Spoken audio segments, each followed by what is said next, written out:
Many year-end lists are about what cool game people are looking forward to in the next year, or maybe design trends, but I think the most interesting things to happen in tabletop role-playing games won't actually be found in any rulebooks. Rather, I think they're going to be things that happen in tabletop role-playing games as a landscape, or a series of communities and fandoms even, and a set of practices.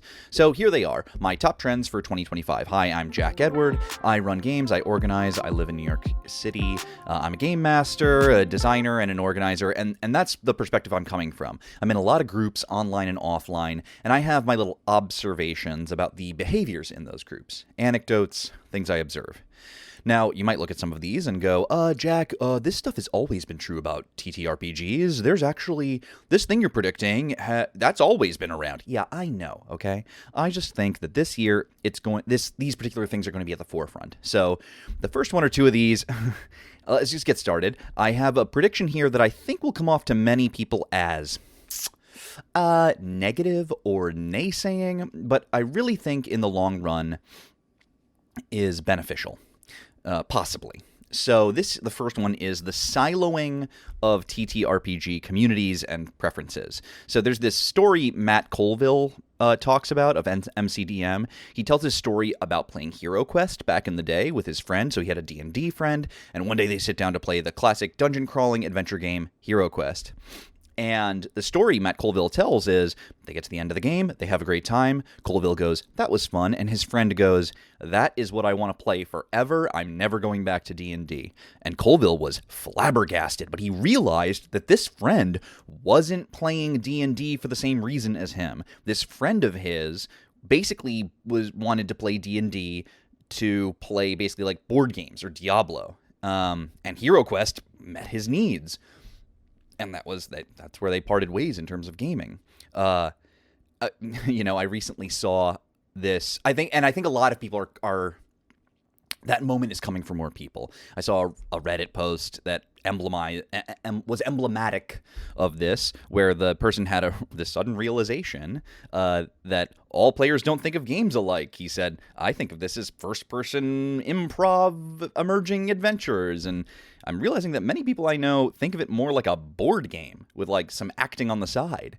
And in the comments, some people were like, "Duh," but a lot of people were like, They just started sounding off. Yes, I'm the board gamer. Yes, I'm the actor, and we're not alike. Now, this is an old story, right? Nothing new to see here. There are tons of player types, but I still have this prediction. And I think there's a historical reason why these different types of gamers have all played together, and I think a new historical reason why they won't as much. So think of Robin Laws, the designer Robin Laws. He had his classic 6 types of gamers, right? Excuse me. And I've got these Mancala beads. I'm going to run a fun exercise for you guys, right? So Mancala beads. Here we go. Robin Laws 6 type of gamers. So maybe you have the maybe red. The microphone's in front of my face. I'm having trouble seeing. Maybe red is like the power gamer, right? Or the min-maxer. The guy who likes tactical fights, maybe. Actually, the tactician, I think, is another type. But you get what I mean. Maybe green is like the actor guy, the improv guy. And maybe this blue is like a beer and pretzels casual gamer, right?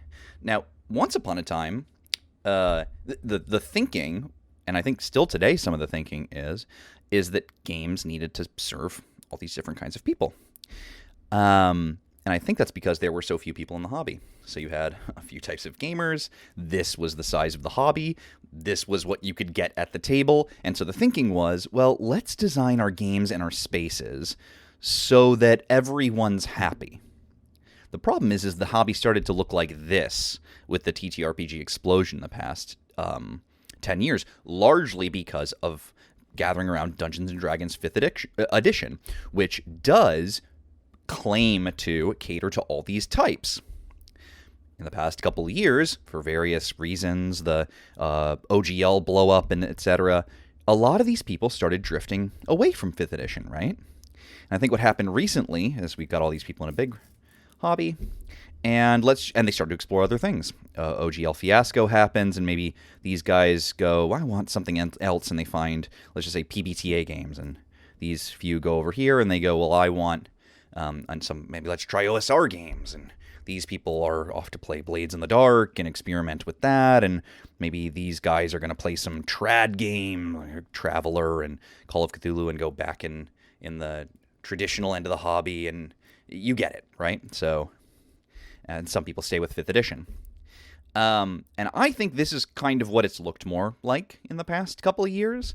But one of the things I'm observing is that, indeed, some of these people are starting to go, wait a second, I'm not a PBTA guy necessarily, I'm a Forged in the Dark guy.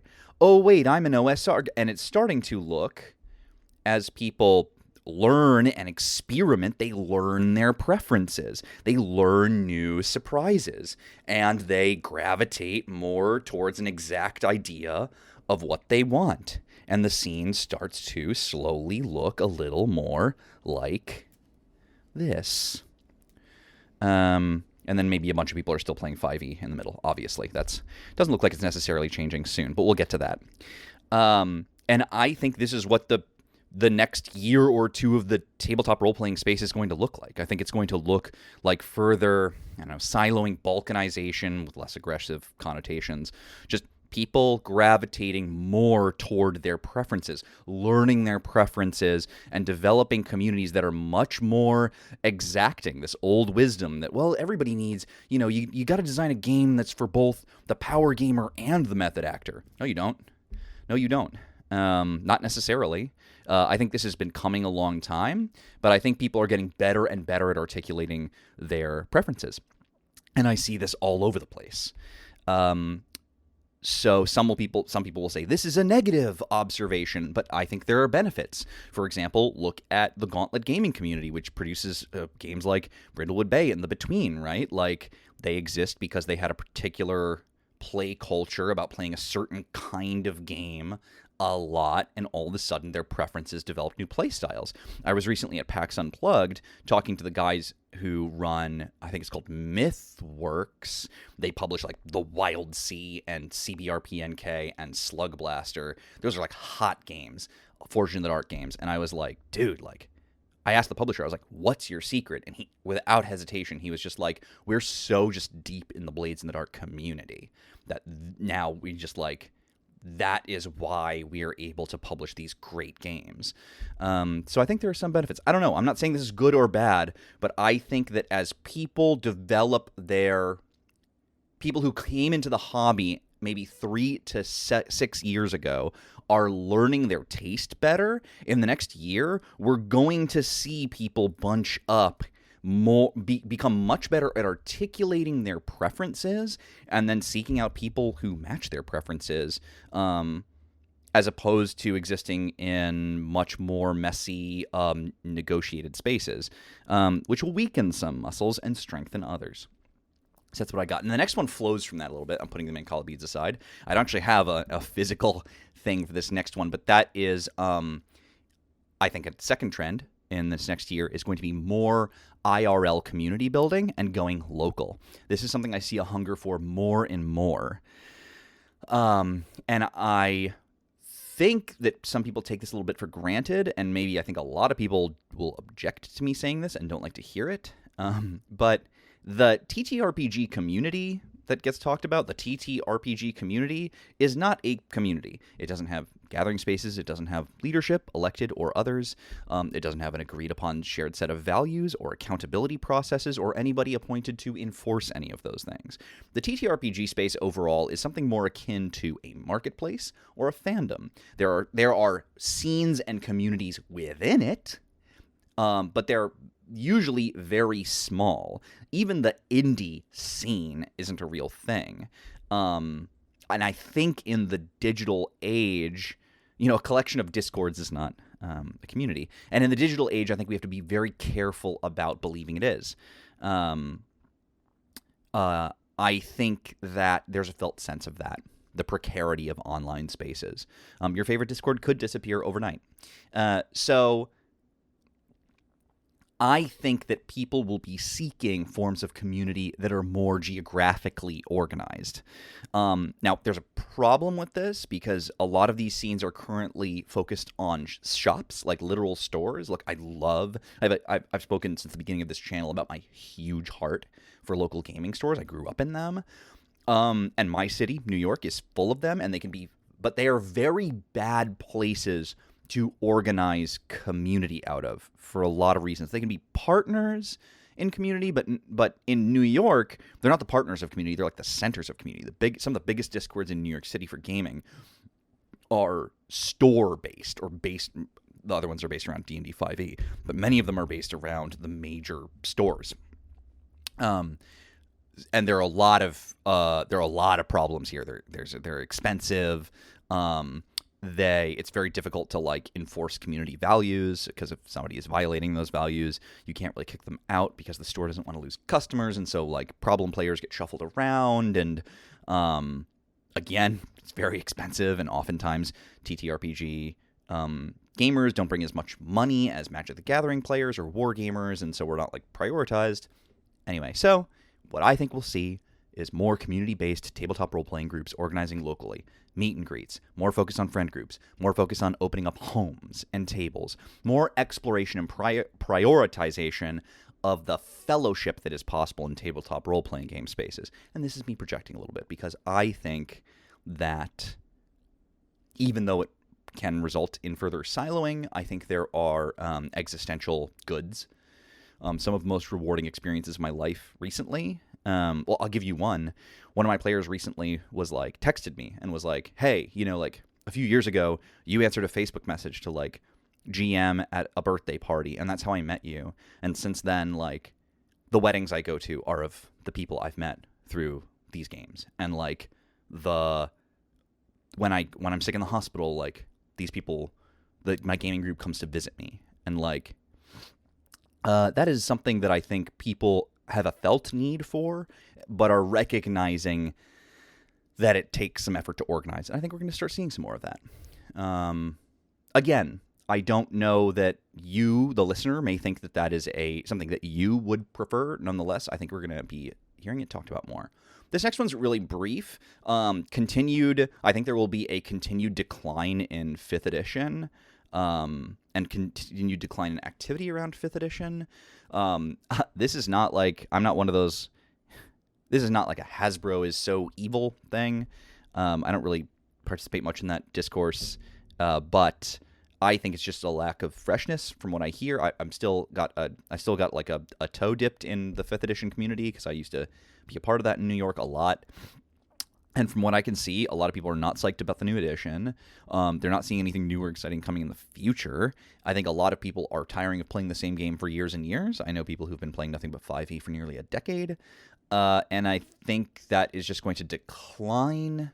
And I don't know if that's necessarily good or bad, because if other communities aren't strategic about how to reach out to those people, then I think it's just going to be bad for the hobby overall. Like, a lowering tide sinks all ships. But those are the controversial things. Now I lied a little bit. Some of these things are a little bit on the page in gaming, but I do think there are a couple of trends here that are very, very cool that we'll actually see in terms of rules and how games are built. Now I have to cough. One moment. Thank you for your patience. I need a sip of water too. Am I running at the mouth or what? Okay, let us talk about some more games. Next trend I see is micro-games and modularity. I think we're going to see more systems and more games, and gaming discourse in general, looking at the games we love not as carefully constructed ecosystems of play and play principles and rules, which they can be, but as a set of pieces that can be broken up and mixed up in surprising ways, and going to be looking for games that do that. So, like, an example of this is, like, just recently I had a friend who was like, he wanted to play a Warhammer 40,000 game, like an Inquisitor-style game, and he was like, I think Blades in the Dark has, like, the best resolution mechanics that I like for that.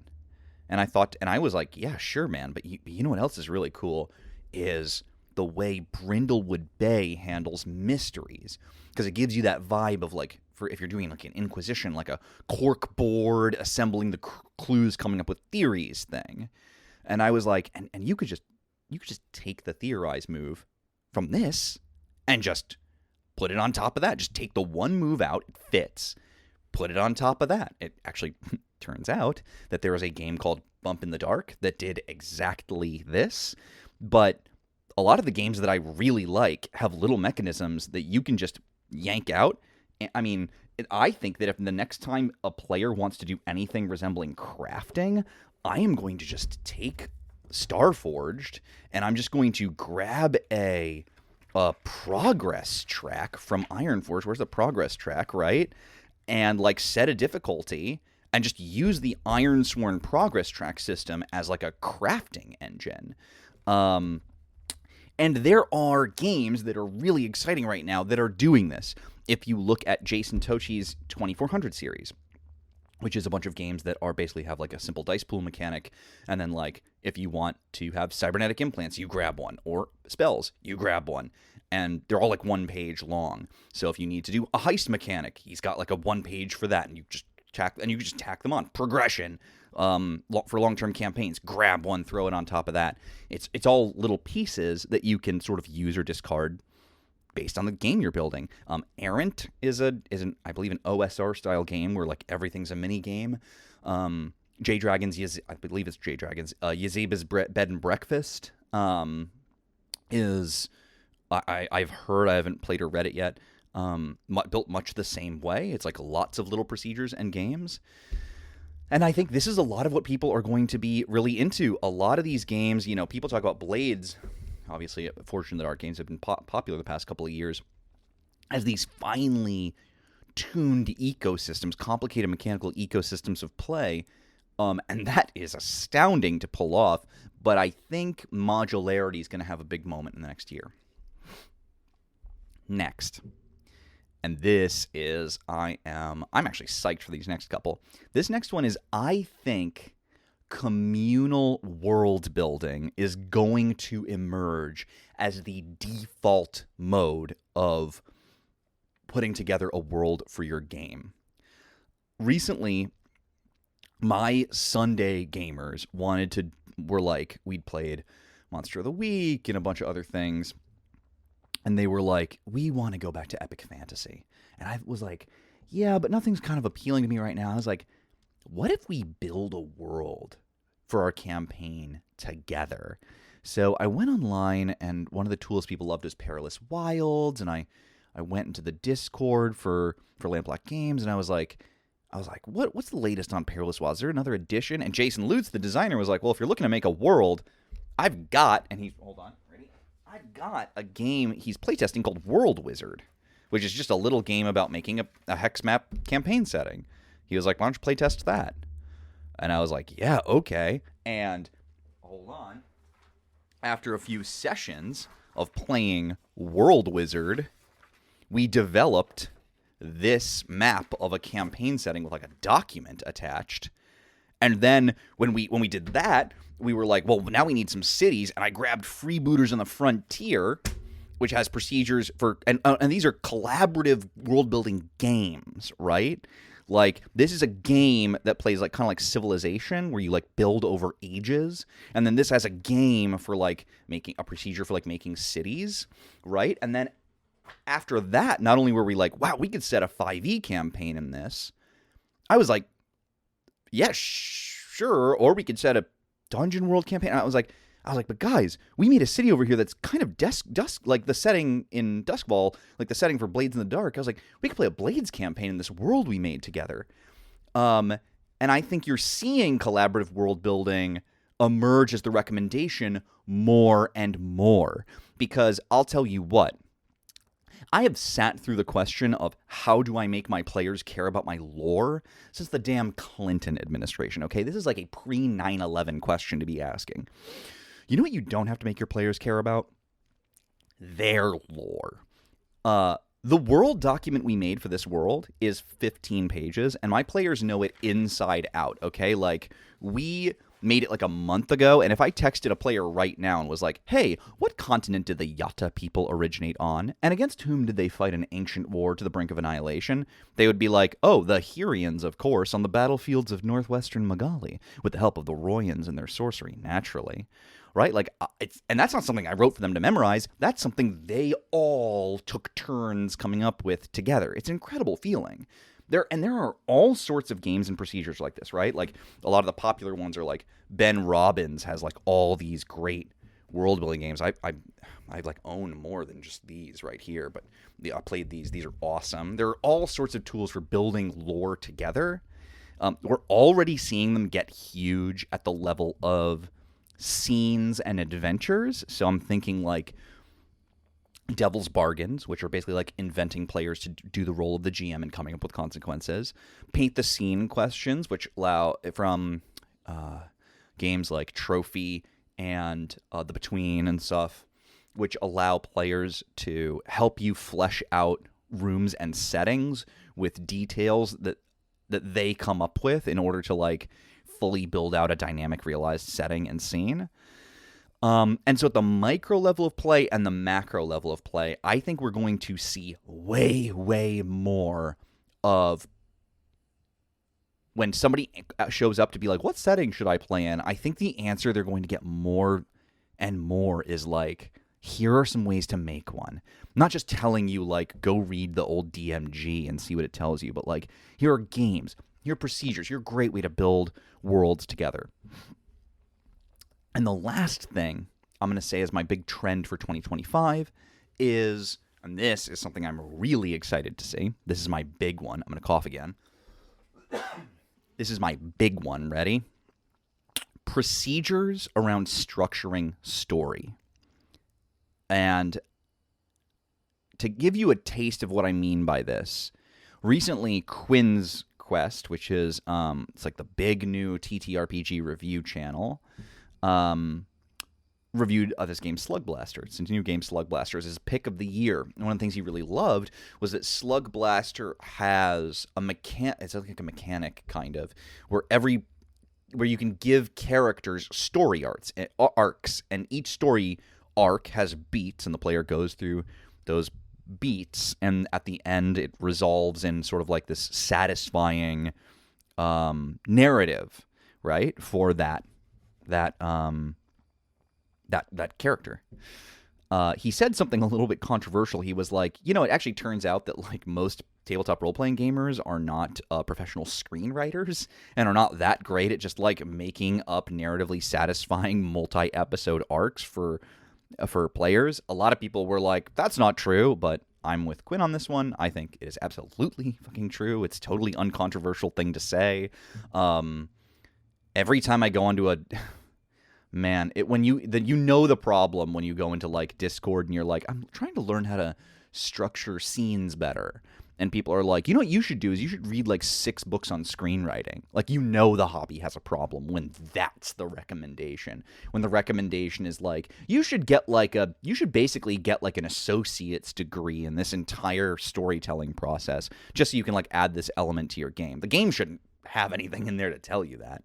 But I think this is something we're going to see. I think we're going to see great formal procedures for putting story structure into these games that are already so equipped to tell these stories. Another thing that's just like the Slug Blaster arcs thing is Monster of the Week. I think people aren't talking about this nearly enough. Monster of the Week it's like a 10-year-old game, I think. It has a Kickstarter right now, or crowdfunding campaign of some kind, where there's going to be one of the things is a whole book with hunter stories, which is the same thing as Slug Blaster. It's a whole book length product, which is just full of basically like character based side quests, which are like a whole arc for your character to go on. So like if your character is the action scientist, one of these I saw, if your character is the action scientist, they can have a hunter story, a little arc called like I think it's called like Science Rivalry or something, where it's like a rival scientist and they make you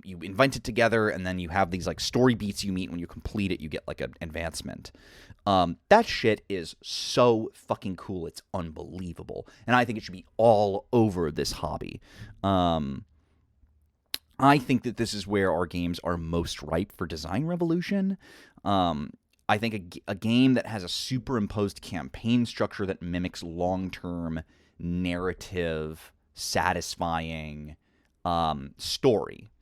There are games that gesture towards this, but I think games that say outright, like, okay, this is Act 1. In Act 1, these beats will get met. When you meet those beats, you go to Act 2. Act 2, you know what I mean? Like, if you put that in a flowchart and make that like a formal mechanic, you know, holy shit, man. Like, I think that's going to be huge.